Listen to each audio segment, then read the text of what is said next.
আমরা এই দলে থাকবো, এই দলকে সম্মিলিত করার জন্য যা যা পদক্ষেপ নেওয়ার সারা বাংলাদেশের কর্মীদেরকে আমরা সেই পদক্ষেপ নেব।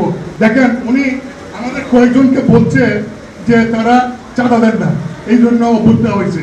এর মধ্যে একজন হলো আমাদের মাহমুদ, মোস্তফা মাহমুদ। সে তার দলের যে চাঁদা আগামী অক্টোবর মাস পর্যন্ত দেওয়া আছে অ্যাডভান্স, এই তার রিসিট আছে। তাকেও বলছে সে চাঁদা দেয় না, তাকেও বলছে সে চাঁদা দেয় না, এই কারণে অব্যাহতি দিচ্ছে। আপনাকে তো চাঁদার জন্য না, তাকে বলছে সে চাঁদা দেয় না, এই জন্য অব্যাহতি। অথচ দেন তার কাছে রিসিট আছে, আগামী অক্টোবর পর্যন্ত তার চাঁদা অ্যাডভান্স দেওয়া আছে।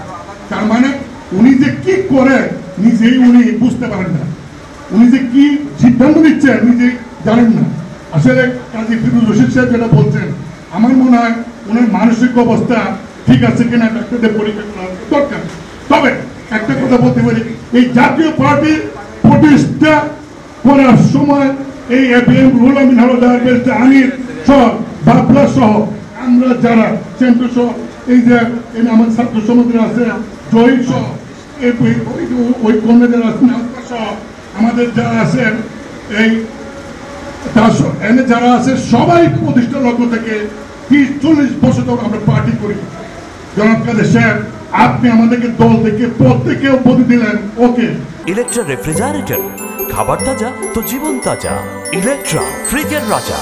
প্রাথমিক সদস্য প্রত্যেককে আপনি অব্যাহতি দিয়ে আগামী কাউন্সিলে যাতে কোনো চ্যালেঞ্জ না হয়, আপনি যাতে একতরফাভাবে নেতা নির্বাচন হন, সেই জন্য তো আপনি এটা করছেন না। আমরা জাতীয় পার্টি ছাড়বো না, জাতীয় পার্টি ছাড়বো না, জাতীয় পার্টি করবো এবং ঐক্য করে জাতীয় পার্টি করবো।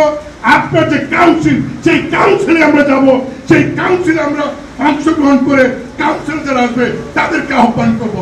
আপনি যেদিন না দিল আমরা যাবো, জাতীয় পার্টি ভাঙতে আমরা দিব না।